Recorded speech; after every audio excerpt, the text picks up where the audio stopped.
Hello बच्चों, आज मैं स्टार्ट कर रहा हूं करेंट इलेक्ट्रिसिटी चैप्टर नंबर 3। तो क्वेश्चन नंबर फर्स्ट से स्टार्ट करते हैं। A flow of 10 to the power 7 electrons per second in a conducting wire constitutes a current of। सबसे पहली बात यह है कि आप एक फार्मूला जानते होंगे, Q बराबर N इंटू ई। ओके, यहाँ पर आप लिखेंगे Q डिवाइडेड बटे T is equal to N by T और E ऐसे कर सकते हैं। N बाई टी को हम लोग लिखते हैं कैपिटल N, इसको बोलते हैं नंबर ऑफ इलेक्ट्रॉन पासिंग पर second. Number of electrons passing पर सेकेंड, पासिंग पर सेकेंड। और ये आपको क्वेश्चन में दिया हुआ है, मतलब कि N बटे T capital N is equal to दिया हुआ 10 to the power 17 दिया हुआ है इलेक्ट्रॉन्स। ओके, 17 1 सॉरी हाँ 7 1 7 10 to the power 7 दिया हुआ है।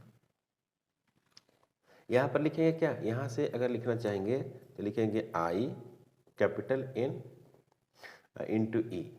हमको निकालना है बच्चों क्या, I। तो I is equal to capital N 10 to the power 7 1.6 into 10 to the power minus 19। तो I is equal to solve किए देखिए क्या मिलेगा, 1.6 into 10 to the power minus 12 ampere. तो आपको जो आंसर दिया हुआ है वो पहला ही है, पहला का आंसर ए होगा। Question number 2, the resistance of the wire is R ohm. If it is melted and stretched to n times its original length, its new resistance will be। मतलब ऐसा है कि जो L इनिशियल है वो L है और जो L फाइनल है उसको n इंटू क्या कर दिया, L कर दिया, ऐसा कह रहा है। तो इसमें जो रेजिस्टेंस है R1 वो R है, तो आपको बताना है कि R2 इज इक्वल टू क्या होगा, यही सवाल है। सवाल यही है। ओके, तो R इज इक्वल टू क्या होता है, पहली बात देखिए रो L बटे एरिया होती है। अब इसको क्या करते हैं कि रो L इंटू एल कर देते हैं, नीचे में A इंटू एल कर देते हैं। तो यहाँ पर वॉल्यूम को क्या कर देते हैं, कांस्टेंट। मतलब कि जो वॉल्यूम है वो क्या रहेगा बच्चों, कांस्टेंट रहेगा। AL जो है वो कांस्टेंट हो जाएगा। तो यहाँ पर रो हो गया, यहाँ पर हो गया L का स्क्वायर हो गया और डिवाइडेड बटे वॉल्यूम हो गया। तो ये R हो गया, मैंने R जो है डायरेक्टली प्रोपोर्शनल क्या हो गया, L स्क्वायर हो गया। तो R2 डिवाइडेड बटे R1 इज इक्वल टू क्या लिखेंगे बच्चों, L2 का स्क्वायर डिवाइडेड बटे L1 का स्क्वायर। तो R2 हमको कैलकुलेट करना है। ओके, और यहाँ पर हो जाएगा क्या, ये यहाँ पहुँच जाएगा तो हो जाएगा R, और यहाँ पर क्या हो जाएगा N इंटू एल, इसका स्क्वायर डिवाइडेड बटे L का स्क्वायर। ये कट जाएगा तो बचेगा N स्क्वायर इंटू R, बचेगा R2 इज इक्वल टू, मतलब कि N का स्क्वायर इंटू R हो जाएगा। अगर ऑप्शन आप देखेंगे तो आपको मिलेगा B, दूसरा का B होगा आंसर। इसमें क्या है कि जितना लेंथ बढ़ता है उसी के अकॉर्डिंग एरिया घटता है। जैसे मतलब इसकी लंबाई जैसे बढ़ाएंगे वैसे ही ई वाली क्रॉस सेक्शनल एरिया घटती है। तो वॉल्यूम क्या रहती है, कांस्टेंट। जैसे कि AL को मैंने क्या लिखा है, कांस्टेंट। तो जैसे ही एरिया, जैसे लंबाई डबल होगा तो एरिया हाफ हो जाएगा, है ना, लंबाई डबल तो एरिया हाफ। सही है, okay. Question number 3, a wire of resistance 4 ohm is stretched to twice its original length. The resistance of stretched wire would be। तो पहला जो है, पहला उसका रेजिस्टेंस कितना है, 4 ओम है। उस वक्त लंबाई कितनी है, L है। अब कह रहा है कि रेजिस्टेंस क्या होगी, रेजिस्टेंस इक्वल टू व्हाट, कब, जब लेंथ को क्या कर दें, क्या डबल कर दें। तो अभी हमने लोगों ने पढ़ा है कि R is equal to rho L square divided by क्या, वॉल्यूम। तो अब रजिस्टिविटी और जो वॉल्यूम है वो तो कांस्टेंट रहेगी, ये कांस्टेंट क्वांटिटी हो गई, ये हो गई कांस्टेंट, ये हमेशा कांस्टेंट रहती है, पता है आपको। तो R जो हो गई डायरेक्टली प्रोपोर्शनल क्या हो गई, L का स्क्वायर हो गई। आपको निकालना है R2, तो R2 बटे R1 is equal to L2 का स्क्वायर डिवाइडेड बटे क्या, L1 के स्क्वायर। तो ये हो गया R2 is equal to R1 फिर L2 डिवाइडेड बटे क्या हो गया, L1 इसका स्क्वायर। तो R2 का वैल्यू कितना हो जाएगा, 4, और L2 का वैल्यू जो है वो है क्या, 2L डिवाइडेड बटे L इसका स्क्वायर। तो यहाँ पर क्या होगा 4 इंटू 4, तो यहाँ पर क्या हो गया 16 ओम। R2 इज इक्वल टू हो गया 16 ओम, और ये हो गया आपको आंसर। ऑप्शन अगर आप देखेंगे तो आपको बी ऑप्शन मिल जाएगा। क्वेश्चन नंबर 4, क्वेश्चन नंबर 4 थोड़ा सा अच्छा क्वेश्चन है। कह रहे कि a wire of a certain material is stretched slowly by 10%। 10% से इसको हम लोग इंक्रीमेंट किए हैं, percent. Its new resistance and specific resistance becomes. तो सबसे पहली बात है कि इसमें रेजिस्टेंस चेंज कर जाएगा, ये तो आपको पता है, रेजिस्टेंस चेंज करेगा। लेकिन स्पेसिफिक रेजिस्टेंस, जिसको हम लोग रजिस्टिविटी बोलते हैं, स्पेसिफिक रेजिस्टेंस, या इसी को हम लोग क्या बोलते हैं, resistivity. Resistivity remains constant, remains constant, ये कांस्टेंट रहेगा। कौन, रो वाली क्वांटिटी। तो अब क्या है कि according to question delta L बटे एल इज इक्वल टू 10% दिया हुआ है, मतलब कि 10 डिवाइडेड बटे क्या है, 100 है ना बच्चों, 100 है। इसको सोल्व करेंगे तो कितना आएगा, 0.1 आएगा। मतलब कि डेल्टा एल है ना, डेल्टा एल बटे एल इज इक्वल टू 0.1 आ गया। इसका मतलब ये हुआ कि delta L is equal to 0.1 into L. तो एल जो फाइनल है और एल इनिशियल है वो 0.1 इंटू एल, यही एल इनिशियल एल इनिशियल ही एल है, तो L final is equal to L plus 0.1 into L. तो एल जो फाइनल है वो क्या हो गया, 1.1 एल, 1.1 एल। ओके, तो नाउ इसमें क्या लिखे हैं कि नाउ लेंथ इंक्रीज कर रहा है, लेंथ इंक्रीज बाय कितना, 0.1 से इंक्रीज कर रहा है कि नहीं। तो उसी तरह से लेंथ भी, एरिया भी क्या करेगा, एरिया भी बच्चों उसी तरह से क्या करेगा, डिक्रीज करेगा। कैसे डिक्रीज करेगा, मास तो हमेशा कांस्टेंट न रहेगा। अगर आप मास की बात करेंगे तो मास कांस्टेंट रहेगी, तो मास तो कांस्टेंट है। देखिए डेंसिटी बराबर एक फार्मूला होता है, डेंसिटी इज इक्वल टू होती है मास डिवाइडेड बटे क्या होती है, वॉल्यूम होती है। Density is equal to mass बटे वॉल्यूम। मास बटे वॉल्यूम, एरिया गुणे क्या होती है, लेंथ होती है। तो यहाँ पर डेंसिटी और इसका क्या करेंगे, area into L is equal to क्या लिखेंगे, एम लिखेंगे। तो ये वाली और ये वाली दोनों कांस्टेंट रहेगी। डेंसिटी भी क्या रहेगी, कांस्टेंट रहेगी, क्योंकि वॉल्यूम कांस्टेंट रहता है। तो मास कांस्टेंट है, डेंसिटी बराबर मास बटे वॉल्यूम। उसी वायर को या तो आप उसको खींचिए, स्ट्रेच करिए, या उसको कॉम्प्रेस करिए, तो उसका वॉल्यूम कांस्टेंट रहेगा, उसमें मास में चेंज ही नहीं रह रही है। तो मास के कांस्टेंट, वॉल्यूम कांस्टेंट, तो डेंसिटी कांस्टेंट। समझ में आ रहा है? जैसे ही लेंथ बढ़ेगा उसी के अकॉर्डिंग इसकी एरिया घट जाएगी, है ना भाई। तो अब यहाँ पर क्या करते हैं कि इसको आप डिफ्रेंसिएशन के रूप में अगर आप लिखते हैं तो आपको याद है कि आप ऐसे लिखते हैं, इसको छोड़ देंगे हम लोग ऐसे ही, मतलब कि इसका जो चेंज होगा वो जीरो होगा। डेंसिटी का चेंज क्या होगा? जीरो। क्यों? क्योंकि डेंसिटी कांस्टेंट है, तो कांस्टेंट का चेंज क्या होता है? जीरो होता है। एरिया का अगर चेंज आप निकालोगे बच्चों, डेल्टा ए डिवाइडेड बटे ए, डेल्टा ए बटे ए, अब प्लस क्या लिखेंगे?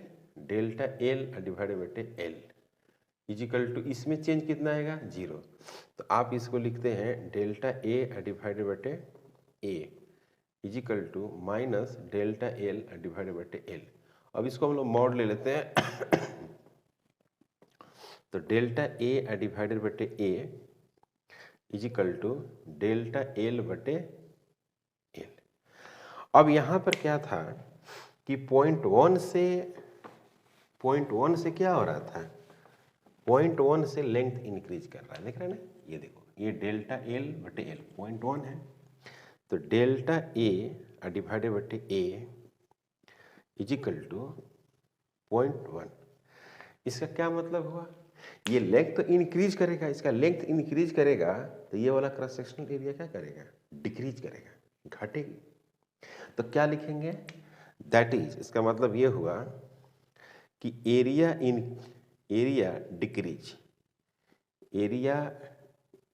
डिक्रीज करता है 0.1% से, देख रहे हैं, 0.1% से एरिया डिक्रीज कर रहा था। आर बराबर क्या होता है? आर बराबर रो होगा, एल होगा और एरिया होगा। तो लेंथ 0.1% से इंक्रीज किया, लेंथ 0.1% से क्या कर गया? इंक्रीज कर गया, और एरिया जो है क्या हो गया? डिक्रीज कर रहा है। तो एरिया जब घटेगी, एरिया घटेगी और लेंथ बढ़ेगी, so finally resistance increase, so finally resistance increase. तो इसमें है कि आपको रेजिस्टेंस क्या करेगी बच्चों? रेजिस्टेंस बढ़ेगी। तो अब बात यह है कि यहाँ पर रेजिस्टेंस तो बढ़ेगी, लेकिन आपको स्पेसिफिक रेजिस्टेंस जो है वो क्या रहेगी? कांस्टेंट रहेगी। तो यहाँ पर ऑप्शन जो है, पहला ऑप्शन है इसमें कि बोथ रिमेन्स द सेम, तो गलत है। दोनों सेम तो नहीं रहेगा। स्पेसिफिक रेजिस्टेंस जो रेजिस्टिविटी है वो तो मटेरियल के लेंथ पे और उसके डायमेंशन पर डिपेंड नहीं करती है, तो पहला गलत हो गया। दूसरा में है कि दोनों बढ़ेगा, बिल्कुल गलत हो गया। तीसरा में भी है कि दोनों बढ़ेगा, बिल्कुल गलत हो गया। और चौथा में है कि ये 1.21 से बढ़ जाएगा और रेजिस्टिविटी क्या रहेगी? कांस्टेंट रहेगी। तो आंसर जो हो गया वो क्या हो गया? इसका डी हो गया। डी आंसर इसका सही है कि नहीं? Okay, question number 5, the electric resistance of a certain wire of iron is R if its length and radius are both double। कोई एक आयरन है तो उसकी रेजिस्टेंस जो है वो R है ना, और ये रो है, एल है और एरिया है। इसको यहाँ रख देते हैं, क्लियर। थोड़ा सा इसको और अच्छे ढंग से आप लिख सकते हैं। ए बराबर ऐसे लिखिए, ए बराबर क्या लिखिएगा? पाई आर स्क्वायर लिख दीजिए। इसको इक्वेशन नंबर फर्स्ट मानते हैं, कोई दिक्कत नहीं। लेंथ एल है। अब सवाल में ये है कि लेंथ और रेडियस दोनों को डबल करना है, ठीक है। तो यहाँ पर लेंथ को आपने डबल कर दिया तो ये बना 12, ओके, और रेडियस को भी आपने डबल कर दिया, है ना, तो यहाँ पर क्या हो जाएगा? 2r इसका स्क्वायर, सॉरी रेडियस को भी आपने क्या कर दिया? डबल, तो ये डबल हो गया। आप देख रहे हैं ना, 8। तो इसमें हो कि एल तो ठीक है, ए डैश एक निकालना होगा, ए डैश। तो ए डैश आप निकालेंगे तो क्या लिखेंगे, पाई लिखेंगे, और आर डैश इसका स्क्वायर लिखेंगे। तो यहाँ पर लिखेंगे पाई और यहाँ पर लिखेंगे 2r इसका स्क्वायर, तो यहाँ पर लिखेंगे 4 पाई आर स्क्वायर, ऐसे लिखेंगे। तो जो नया आर डैश होगा वो तो रजिस्टिविटी तो चेंज करेगा नहीं, ओके। और यहाँ पर होगा क्या, एल डैश डिवाइडेड बटे ए डैश। तो यहाँ पर होगा रो, यहाँ पर क्या होगा बच्चों 12, यहाँ पर हो जाएगा 4 पाई आर का स्क्वायर। तो यहाँ पर लिखेंगे रो, फिर यहाँ पर एल लिख देंगे, अब पाई आर स्क्वायर को ए लिख देंगे और 2/4 लिख देंगे, है ना। और इतने के बदले क्या लिखेंगे, ए आर लिखेंगे, ए वाला। तो यहाँ पर लिखेंगे r/2 is equal to are dash, और यही हो गया आंसर। तो ऑप्शन में क्या है देखिए, पहला में है कि resistance will B double and specific resistance will be half. पहली बात कि स्पेसिफिक रेजिस्टेंस को कुछ नहीं होगा, कांस्टेंट रहेगा, ठीक है। बी में है कि resistance will be half and specific resistance is unchange. तो इसका आंसर क्या हो जाएगा, बी। मतलब कि रजिस्टिविटी जो है उसको कुछ नहीं होगा, वो तो चेंज नहीं होगा, और रेजिस्टेंस जो है वो हाफ हो जाएगा। ये सवाल था। क्वेश्चन नंबर 6 भी बहुत अच्छा क्वेश्चन है। A 6-volt battery is connected to a terminals of the 3 meters long wire of uniform thickness and resistance 100 ohm। मतलब कि 3 मीटर्स लॉन्ग है, 3 मीटर है ये, मतलब कि यहाँ से जो यहाँ तक जो वायर है वो 3 मीटर है, ठीक है बच्चों। इसके बीच जो पोटेंशियल डिफरेंस है वो आपको दिया हुआ है 6 वोल्ट दिया हुआ है, 6 वोल्ट। और जो इसका जो रेजिस्टेंस है वो दिया हुआ है 100 ओम, इसका रेजिस्टेंस है 100 ओम, ठीक है, ओके।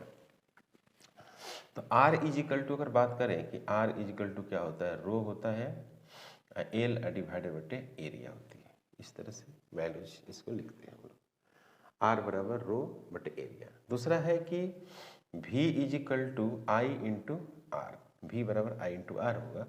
तो I इजिकल टू जो होगा वो क्या होगा, इसमें करंट V बटे आर होगा, तो V बटे आर। तो I इजिकल टू 6 डिवाइडेड बटे 100, इसको 1 बना देते हैं। गुड आउट नहीं ना, ओके। अब इसमें है कि R है, तो R इसमें है, हाँ ठीक है, 3 मीटर है, तो 3 मीटर के वायर है, तो उसमें जो रेजिस्टेंस है वो है आपको 100 ओम। तो यहाँ पर आप लिख सकते हैं कि रो डिवाइडेड बटे A is equal to are divided बटे एल, ऐसे रो बटे एरिया। अब क्या करते हैं कि 100 मीटर का वायर लाते हैं, इसी वायर को स्ट्रेच नहीं करना है, सेम जैसे आयरन के ही 100 मीटर के वायर लाते हैं, तो क्या मिलेगा आपको ये देखना है। तो यहाँ पर लिखते हैं कि नाउ फॉर 150 है ना, फॉर 50 सेंटीमीटर का है, फॉर 50 सेंटीमीटर, फॉर 50 सेंटीमीटर का वायर, मतलब कि 50 इंटू 10⁻⁻2 या 0.5 मीटर का वायर में हम बात करने वाले हैं। तो सेम रजिस्टिविटी कांस्टेंट रहेगी क्योंकि आयरन है, एरिया भी क्या रहेगा, कांस्टेंट रहेगा, ओके। और यहाँ पर क्या हो जाएगा, आर डैश डिवाइडेड बटे एल डैश हो गया। तो इसको मानते हैं ए, या इसको मान लेते हैं बच्चों क्या, बी। तो फ्रॉम ए एंड बी से, फ्रॉम ए एंड बी। तो यहाँ पर क्या हो गया, यहाँ पर हो गया आर बटे एल, क्लियर। और यहाँ पर हो गया क्या, आर डैश डिवाइडेड बटे एल डैश, ओके। तो यहाँ पर क्या हो गया, R dash is equal to R into L dash divided बटे एल। तो यहाँ पर क्या हो गया, R dash is equal to R है ना। तो रखिए पहले ये आर का वैल्यू कितना रखना है, 100 रखना है। एल डैश का वैल्यू कितना रखना है, 0.5 रखना है। और डिवाइडेड बटे एल का वैल्यू कितना रखना है बच्चों, 3 रखना है। तो आ गया आर डैश, तो R dash is equal to आ गया 50 डिवाइडेड बटे 3 आ गया।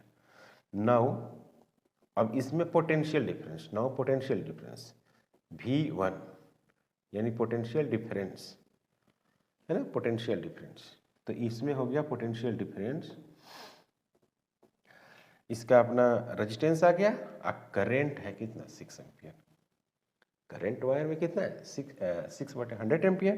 तो क्या लिखेंगे R डैश इंटू आई, R डैश है बच्चों 50 डिवाइडेड बटे 3 और यहाँ पर क्या है 6/100। तो ये हो जाएगा आपको कितना 2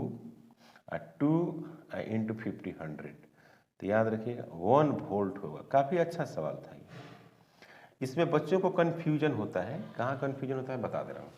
सबसे पहली बात कि 3 मीटर का वायर है, 3 मीटर का वायर है, उसकी पोटेंशियल डिफरेंस 6 वोल्ट है और इसमें रेजिस्टेंस 100 ओम है आयरन का। तो R बराबर इतना आप लिख ही सकते हैं, V बराबर IR लिख सकते हैं, I बराबर आप V को माने I को V बटे R करके आप इतना कैलकुलेट कर सकते हैं। इसी को आप ऐसे लिख सकते हैं। अब दूसरा वायर ले रहे हैं, मतलब कि same cross sectional area same resistivity. आपके दिमाग में ऐसा सेटअप नहीं बनाना है कि इसी वायर को आप स्ट्रेच कर दिए, या सॉरी स्ट्रेच नहीं कॉम्प्रेस कर दिए, कंट्रैक्ट कर दिया, ऐसा नहीं है। दूसरा पे वायर ले रहे हैं जो 50 सेंटीमीटर का है, सेम एरिया है और आपको पता ही है कि रजिस्टिविटी क्या होगी सेम होगी चूंकि आयरन का है। तो आप क्या करेंगे फॉर इतना के, तो फिर इसका एक बना दिए, रजिस्टेंस बदल जाएगा। क्यों बदल जाएगा? क्योंकि लेंथ बदल रहा है। अब यहाँ से मैंने R डैश निकाल लिया और R डैश निकाल लिया, यहाँ पर आ गया। और करंट उसमें कितना फ्लो कर रहा था, same resistivity same cross sectional area में करंट क्या रहेगा, दूसरा वाला में भी कांस्टेंट करंट रहेगी। ठीक है भाई, क्योंकि करंट जो होती है वो लंबाई पे डिपेंड नहीं करती है, क्रॉस सेक्शनल एरिया पर डिपेंड नहीं करती है। Clear? Question number 7, 3 copper wires length and cross sectional area given है, रेजिस्टेंस मिनिमम किसका होगा? एक जो है वायर है, एक वायर है L है कॉमा A है ना, दूसरा वायर है 12A है, सॉरी 12,2A है, और तीसरा जो है वो है L/2,2A है। इस तरह से है। और रो क्या रहेगा? कांस्टेंट रहेगा। आपको पता है रो कांस्टेंट रहेगा।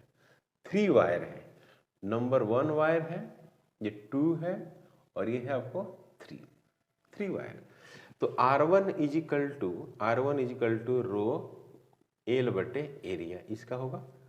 R2 इजिकल टू क्या होगी? R2 इजिकल टू रो फिर 12 डिवाइडेड बटे 2A होगा, मतलब R रो L/एरिया।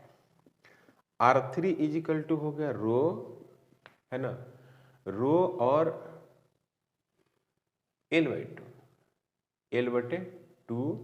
डिवाइडेड बटे 2A, रो L/एरिया इंटू 1/4। तो जो R1 है R1 वो बराबर होगा किससे? R2 से। R1 जो है देखो ये है R2 और ये है R1, दोनों बराबर हो गया। ये देखिए ये कितना है 4 में 4 से डिवाइड हो रहा है, तो ये सब बड़ा है और किससे है? R3 से। तो नाउ R जो मिनिमम है, R मिनिमम वो R3 है, वो कितना है? R1 या R2 डिवाइडेड बटे कितना है? 4 है। तो इसमें जो आंसर है आपका वो लिखा हुआ है कि एक मिनट यहाँ पर जो ये लिखा हुआ है ना A/2 लिखा है बच्चों, ये A/2 लिखा हुआ है ना। तो यहाँ पर आप लिखेंगे कितना? A/2 लिखेंगे, A/2 है ना। तो ये हो जाएगा आपका यहाँ पे 4 हो जाएगा, ऊपर में 4 हो जाएगा। तो यहाँ पे हो गया आपको कि R2 बड़ा है किससे? R2 बड़ा है किससे? R1 से। अब ये सही है, ठीक है। तो आर मिनिमम जो हो गया वो R3 हो गया, और यही आंसर होगा। कोई डाउट? यहाँ तक तो कोई डाउट नहीं है। ओके, तो ऑप्शन में क्या हो जाएगा, जो एरिया जो है wire of cross section area 2A, हाँ 2A है एक, तो 2A वाला मिनिमम हो जाएगा, है ना, मतलब कि आंसर कौन होगा, A। Question number 8, a wire 50 centimeter long and area 1 mm square in cross section carry the current of 4 ampere when connected to a 2 volt battery। resistivity निकालना है। क्या निकालना है बच्चों आपको, resistivity। तो R इज इक्वल टू लिखते हैं हम लोग रो एल बटे एरिया, ऐसे लिखते हैं। तो हमको निकालना है क्या, रजिस्टिविटी। तो rho is equal to R into A divided बटे एल। तो आपको यहाँ पर V इज इक्वल टू क्या होता है, I इंटू आर होगा। तो R इज इक्वल टू क्या लिखेंगे, V डिवाइडेड बटे I। तो rho is equal to V divided बटे I इंटू ए डिवाइडेड बटे एल। तो V का जो वैल्यूज है वो है आपको 2 और I का वैल्यू है 4 और एरिया का जो वैल्यूज है 1 into 10 to the power minus 6 mm का स्क्वायर है, और लेंथ है आपको 50 into 10 to the power minus 2, ऐसे। क्लियर? तो यहां पर आपको हो गया, ये आपको 2 हो गया, ये आपको 100 हो गया। तो 10 टू द पावर माइनस 6 और ये हो गया 100 into 10 to the power minus 2। तो ये और ये कैंसिल हो जाएगा। तो 1 into 10 to the power minus 6 ohm metre, और यही हो गया answer. Rho is equal to 1 into 10 to the power minus 6 metre, और ऑप्शन में देखेंगे तो आपको बी मिलेगा। Question number 9, the masses of the wire of the copper in the ratio of 1:3:5 and their lengths are in the ratio of 5, 3 और 1। The ratio of their electrical resistance। सबसे पहली बात यह है कि जो मास का जो रेशियो है M1 ratio M2 ratio M3 वो आपको दिया हुआ है, और दूसरा दिया हुआ है लेंथ का रेशियो दिया हुआ है L1 ratio L2 ratio L3 is equal to. तो यहाँ पर है कि 1, 3, 5, और यहाँ पर हो गया आपको 5, 3 और 1, इस तरह से दिया हुआ है। तो सबसे पहली बात यह है कि density is equal to mass और डिवाइडेड बटे क्या लिखते हैं हम लोग, वॉल्यूम। डेंसिटी बराबर मास बटे वॉल्यूम। तो मास इज इक्वल टू अगर हम बात करें तो डेंसिटी गुणे एरिया इनटू क्या लिखते हैं, एल लिखते हैं।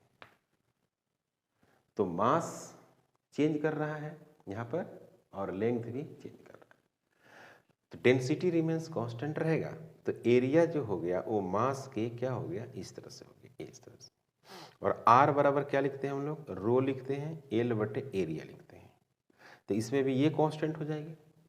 यहाँ डेंसिटी कांस्टेंट है, ये क्वांटिटी और ये क्वांटिटी दोनों क्या है, कांस्टेंट है। तो आप आर जब लिखेंगे आर तो क्या लिखेंगे, एल बटे एरिया लिखेंगे, और एरिया को यहाँ पर रखेंगे इसको, मानी कि फर्स्ट है और ये सेकंड है, तो from first and second, from first and second. तो फर्स्ट एंड सेकंड से बात करेंगे तो आर डायरेक्टली प्रोपोर्शनल, क्या लिखेंगे यहाँ पर लिखेंगे एल, एरिया की जगह पर क्या लिखेंगे, एम बटे एल लिखेंगे। तो आर जो होगा वो डायरेक्टली प्रोपोर्शनल एल स्क्वायर बटे एम होगा। तो अगर रेशियो में इसको देखा जाए तो R1 ratio R2 ratio R3 is equal to L1 का स्क्वायर बटे M1 रेशियो L2 का स्क्वायर डिवाइडेड बटे M2 और इसी तरह से L3 का स्क्वायर डिवाइडेड बटे M3। सही है। तो इसको अगर पुट करें, L1 का वैल्यू रेशियो क्या है, ये हो गया आपको 25 और M1 आपको है 1। ठीक है। रेशियो L2 है आपको 9 और M2 है आपको 3 और L3 है आपको 1। L3 है आपको 1 डिवाइडेड बटे 5। अब इसको आप अगर आप सोल्व करना चाहेंगे ना, तो पता है कैसे सोल्व करते हैं इसको। यहाँ पर 1 है, मतलब कि इसको जैसे रेशियो आपको सोल्व करना है, सबसे अच्छी बात है, तो सभी को मल्टीप्लाई कर दीजिए। मतलब कि 1 × 3 × 5। ठीक है, 1 × 3 × 5। तो यहाँ पर क्या है, 1 है, तो यहाँ पे जो मल्टीप्लाई करेंगे 1 को छोड़ के लिखेंगे। कहने का मतलब ये हुआ 25 लिख दिए और 3 × 5 लिख दिए। समझ में आया होगा समझ में आपको। मैं कह रहा हूँ कि 25, तो यहाँ पर 1 है ना, तो यहाँ पर 1 नहीं लिखेंगे। मैंने क्या कहा कि तीनों को मल्टीप्लाई कर दो, तीनों को मल्टीप्लाई करो। अब पहले इसके साथ लिखिए, इसके साथ लिखिए, तो तीनों को मल्टीप्लाई करेंगे तो 3 × 5 ही लिखेंगे, 1 नहीं लिखेंगे। क्यों? क्योंकि आप 25 में लिख रहे हैं और 25 का डिवीजन क्या है, 1 है, कट जाएगा, ऐसा मानिए। अब रेशियो यहाँ पर क्या लिखिएगा, 9। अब क्या लिखिएगा, 1 × 5 लिखना है। ठीक है, और यहाँ पर क्या लिखना है, 1, तो क्या लिखना है, 1 × 3 लिखना है। समझ में आया? नहीं आया? अब देखो तो भाई, ये और ये कैंसिल हो रहा है, फिर ये कैंसिल हो रहा है, तो ये हो गया 125। ठीक है, और ये हो गया 15। ठीक है, और ये हो गया 1। यही हो गया आंसर। कोई डाउट नहीं? तो ये हो गया आपका रेशियो। जो ऑप्शन के अगर हिसाब से आप देखेंगे तो आपको मिलेगा 125, 15 और 1। डी ऑप्शन है, डी। क्वेश्चन नंबर 10 कह रहे कि एक कॉपर वायर है, उसकी लेंथ 10 मीटर है, रेडियस उसका दिया हुआ है, हैज इलेक्ट्रिकल रेजिस्टेंस दिया हुआ है, the current density in the wire for the electric field strength. Current density मतलब आपको जी निकालना है, ये वाला याद है, ये वाला ये निकालना है। ओके, तो सब कुछ दिया हुआ है, पहले लिख लीजिए आप। एल आपको दिया हुआ है, एल दिया हुआ है 10 मीटर, और आपको रेडियस जो दिया हुआ है, रेडियस वो दिया हुआ है 10⁻⁻² डिवाइडेड बाई रूट अंडर पाई और मीटर दिया हुआ है। तो आप एरिया भी निकाल सकते हैं, बिल्कुल निकाल सकते हैं, πr²। तो पाई यहाँ पर लिखिएगा और आर का स्क्वायर, तो 10⁻⁻4 कर दीजिएगा, यहाँ पर पाई कर दीजिएगा। तो यहाँ पर क्या हो जाएगा, area is equal to 10⁻⁻4 metre का स्क्वायर, इस तरह से करके। Okay, has electrical resistance R, तो R is equal to 10 ohm, R is equal to 10 ohm. The current density in the wire for an electric field E. आपको निकालना है current density, तो यहाँ पर लिखा हुआ 10 वोल्ट पर मीटर। तो कुछ फार्मूला है आपके पास, उससे बन जाएगा। एक तो फार्मूला है आपको J is equal to sigma into E, ऐसे। तो इसको ऐसे भी लिख सकते हैं, J is equal to 1/ρ into E, इस तरह से लिख सकते हैं। तो सब कुछ दिया हुआ है आपके पास। R is equal to rho, L बटे क्या है, एरिया। तो रो की अगर हम बात करें, रो की, तो या सिंपली 1/ρ की बात करें, यहाँ पर 1/ρ, तो क्या हो जाएगा, एल डिवाइडेड बटे आर ए हो जाएगा। होगा कि नहीं होगा, है ना भाई। तो इतना ये जो है ना, इसको यहाँ पुट कर दीजिए, आंसर हो जाएगा आपको। The J is equal to L divided बटे आर ए इंटू ई। सभी वैल्यू दिया हुआ है कि नहीं। J is equal to L, L का वैल्यू क्या दिया हुआ बच्चों, एल का वैल्यू दिया हुआ है 10 मीटर। इलेक्ट्रिक फील्ड का वैल्यू दिया हुआ है 10।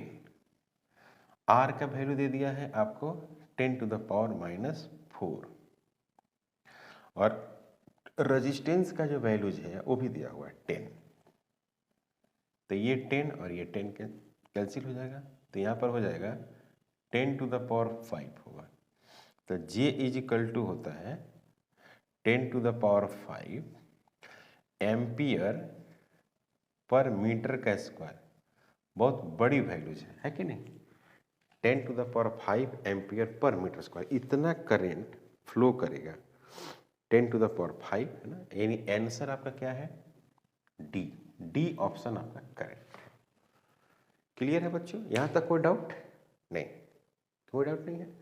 तो आज हम लोग करेंट इलेक्ट्रिसिटी 12th का चैप्टर नंबर 3 का 1 से लेकर 10 तक सोल्व किया है। कंटिन्यू हम लोग नेक्स्ट क्लास में इसको आगे सोल्व करेंगे। अगर आप हमारे चैनल पर नए हैं प्लीज़ सब्सक्राइब करें, शेयर करें। Thank you.